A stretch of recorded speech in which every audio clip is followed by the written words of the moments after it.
Haleluya, puji Tuhan, kembali lagi kita diberikan kesempatan oleh Tuhan dalam program Yesus Kuatku untuk kembali merenungkan, mendengar firman Tuhan di hari ini.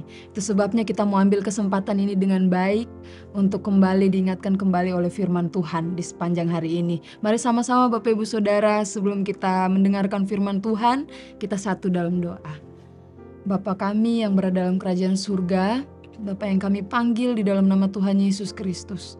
Kami bersyukur kepadamu Tuhan untuk kesempatan yang indah yang masih Tuhan berikan kepada kami untuk mendengarkan firman-Mu. Tuhan, kami berdoa untuk anak-anak-Mu, jemaat-Mu dimanapun mereka ada saat ini. Mereka yang menyaksikan tayangan ini Tuhan, Engkau kiranya mau hadir bersama-sama dengan kami dimanapun kami berada. Sehingga kami benar-benar ingin menikmati kehadiran-Mu ya Tuhan. Biarlah kami senantiasa boleh dikuatkan kembali oleh kebenaran firman Tuhan. Dibaharui kuat kembali oleh kebenaran firman Tuhan. Bahkan jika firman Tuhan izinkan kami untuk ditegur kembali oleh firman Tuhan, kami boleh berubah. Nama Tuhan boleh dipermuliakan dalam hidup kami. Terima kasih Tuhan, Roh Kudus hadir di tengah-tengah kami dimanapun kami ada. Kami sudah berdoa dan kami siap mendengarkan firman Tuhan di hari ini. Di dalam nama Tuhan Yesus Kristus, haleluya, amin. Baik, puji nama Tuhan Bapak Ibu Saudara. Kita tahu bersama hari-hari ini tidak semakin baik ya Bapak Ibu Saudara. Semakin hari firman Tuhan semakin digenapi di dalam kehidupan kita, di dalam dunia ini. Dan itu sebabnya semakin hari kita juga merasakan bahwa firman Tuhan yang dinyatakan juga salah satunya kepada kita sesama manusia yang ada yaitu di dalam Matius pasal yang ke-24. Dia berkata bahwa karena makin banyaknya kedurhakaan maka kasih kebanyakan orang akan menjadi dingin. Itulah yang dikatakan oleh firman Tuhan untuk kehidupan orang-orang yang mungkin tidak hidup di dalam Tuhan. Kasih kebanyakan orang-orang yang tidak hidup di dalam Tuhan akan menjadi dingin. Namun apa yang Tuhan tuntut dalam kehidupan kita, orang-orang percaya yang hidup di dalam Tuhan? Sama-sama kita mau bahas di pagi hari ini Bapak Ibu Saudara. Kita mau lihat di dalam kitab pembacaan firman Tuhan kita di hari ini, yaitu dalam 1 Tesalonika pasal yang ketiga ayat yang ke-12. Sama-sama kita mau membacakannya Bapak Ibu Saudara. Dan kiranya Tuhan menjadikan kamu bertambah-tambah dan berkelimpahan dalam kasih seorang terhadap yang lain dan terhadap semua orang, sama seperti kami juga mengasihi kamu. Di sini firman Tuhan berkata, kiranya Tuhan menjadikan kamu bertambah-tambah dan berkelimpahan dalam kasih. Yang Tuhan inginkan dalam kehidupan kita, bertambah-tambah dalam kasih-Nya, bahkan berkelimpahan dalam kasih-Nya. Karena Tuhan kita, Tuhan Allah kita, Tuhan Yesus Kristus adalah kasih itu sendiri. Itu sebabnya Dia mau agar kita tidak kehilangan kasih, seperti yang tertulis dalam kitab Matius tadi. Agar kasih yang ada dalam diri kita tidak semakin dingin Bapak Ibu Saudara. Dan perikop yang diambil di hari ini yaitu dengan tema berkelimpahan dalam kasih. Berkelimpahan dalam Kamus Besar Bahasa Indonesia berkata bahwa sangat banyak, berlebih-lebih, sangat penuh, sampai meluap keluar. Yang Tuhan inginkan dalam hidup kita, kita penuh, berkelimpahan, sangat berlebih-lebih dalam kasih Tuhan itu. Rasul Paulus meminta kepada Tuhan agar kita bertambah-tambah, bahkan berkelimpahan dalam kasih Tuhan kita. Kasih kepada Tuhan dan kasih kepada sesama kita. Bertambah dan berkelimpahan yang berarti kita mengalami pertumbuhan dan pertambahan. Karena sifat kasih itu tidak monoton Bapak Ibu Saudara. Sifat kasih itu tidak statis. Namun sifat kasih itu harusnya semakin lama bertumbuh. Karena kita memerlukan kasih yang berlimpah untuk kita bagikan kepada orang-orang yang ada di sekitar kita. Terlebih khusus orang-orang yang kita kasihi di dalam Tuhan. Nah, lantas bagaimana agar kasih Tuhan itu dapat bertumbuh dalam kita? Bagaimana kasih Tuhan itu dapat bertumbuh dalam kita? Pertumbuhan kasih itu menuntut usaha dari diri kita pribadi. Ibarat kita menanam sebuah tanaman, Bapak Ibu Saudara.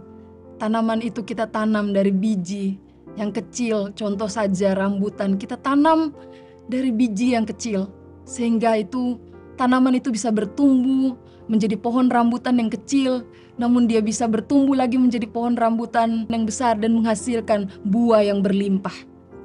Itu sebabnya kasih juga di dalam hidup kita perlu untuk merawatnya. Sebelum tanaman rambutan itu bertumbuh dan berlimpah, dia pasti dibutuhkan perawatan. Petani-petani yang ada merawatnya dengan baik, memupuknya, terus kemudian pasti menyiramnya, sehingga itu bisa menjadi pohon rambutan yang penuh dengan buah yang berlimpah. Sama seperti diri kita, Bapak Ibu Saudara. Bagaimana kasih Tuhan itu bisa bertumbuh dalam diri kita? Bagaimana kita bisa berkelimpahan dalam kasih? Kita harus memupuk kasih itu dalam diri kita. Memupuk kasih itu dengan apa? Dengan firman Tuhan. Kita menyiapkan waktu kita untuk bersekutu dengan Tuhan. Sehingga kasih itu bisa bertumbuh dalam diri kita. Sehingga kasih itu bisa berkembang dan kita dapat menghasilkan buah-buah yang baik untuk hormat kemuliaan nama Tuhan. Dan kita dapat menjadi berkat untuk orang-orang yang dapat menerima kasih dari kita, Bapak Ibu Saudara. Karena kita sudah menerimanya terlebih dahulu dari Tuhan Allah kita. Dan itu sebabnya Bapak Ibu Saudara, dalam pertumbuhan juga, pertumbuhan pohon yang ada, pertumbuhan pohon rambutan itu waktu kecil pasti ada rumput-rumput di sekitarnya. Pasti ada ilalang-ilalang di sekitarnya. Dan itu sebabnya untuk mencegah ilalang-ilalang tersebut lebih bertumbuh lebih besar daripada bibit pohon rambutan itu, kita harus membersihkan dia. Sama seperti diri kita, mungkin ada ilalang-ilalang itu adalah keegoisan yang dalam diri kita, Bapak Ibu Saudara. Kita tidak mau mengutamakan orang lain. Seperti dalam firman Tuhan, dalam Filipi pasal 2 ayat 3-4, firman Tuhan berkata, dengan tidak mencari kepentingan sendiri atau puji-pujian yang sia-sia. Sebaliknya hendaklah dengan rendah hati yang seorang menganggap yang lain lebih utama daripada dirinya sendiri. Mungkin ada keegoisan dalam diri kita. Namun di situ Bapak Ibu Saudara, Tuhan mau juga kasih ini, ayat ini kita terapkan dalam diri kita. Mengutamakan orang lain daripada diri kita sendiri. Kita butuh untuk menyalurkan kasih itu kepada sesama kita. Mereka butuh melihat kasih itu di dalam diri kita. Dan sebabnya mari kita sama-sama mau terapkan firman Tuhan ini. Untuk bisa mencegah ilalang-ilalang keegoisan itu dalam diri kita. Dan kan kita bisa menyalurkan berkat kasih itu kepada orang-orang yang ada di luar sana. Sehingga kita bisa dapat dengan senang membaca firman Tuhan yang terdapat dalam Yohanes pasal 13 ayat 35. Dengan demikian semua orang akan tahu bahwa kamu adalah murid-muridku, yaitu jikalau kamu saling mengasihi. Dengan demikian semua orang akan tahu bahwa kita adalah murid-murid Tuhan Yesus, yaitu jikalau kamu saling mengasihi. Tuhan mau kita terhindar dari setiap hal-hal yang ingin menghalangi pertumbuhan rohani kita. Itu sebabnya mari kita berikan waktu kita untuk Tuhan, untuk senantiasa kita memelihara kerohanian yang ada dalam diri kita, untuk senantiasa kita bisa memupuk kasih yang ada dalam diri kita. Puji nama Tuhan Bapak Ibu Saudara. Inilah yang menjadi firman Tuhan di hari ini. Biarlah firman Tuhan ini bisa senantiasa belum menjadi pedoman dalam kehidupan kita. Puji Tuhan, mari sama-sama kita satu dalam doa. Bapa di dalam kerajaan surga, Bapa yang kami panggil dalam nama Tuhan Yesus, kembali lagi kami datang kepadamu ya Tuhan. Karena kebaikan-Mu di dalam kehidupan kami sudah mendengarkan firman-Mu ya Tuhan. Engkau tanamkan firman ini dalam kehidupan kami, meteraikan firman ini dalam hidup kami ya Tuhan, agar kami semakin bertambah-tambah, berkelimpahan dalam kasih-Mu ya Tuhan. Sehingga kasih yang sudah Tuhan berikan dalam hidup kami boleh memberikan, menyalurkan kepada orang-orang yang ada di sekitar kami. Kami boleh menjadi berkat karena kasih Tuhan. sudah berkelimpahan dalam hidup kami. Kami boleh menyalurkan berkat kasih-Mu itu kepada orang-orang yang kami kasihi ya Tuhan. Terima kasih Tuhan.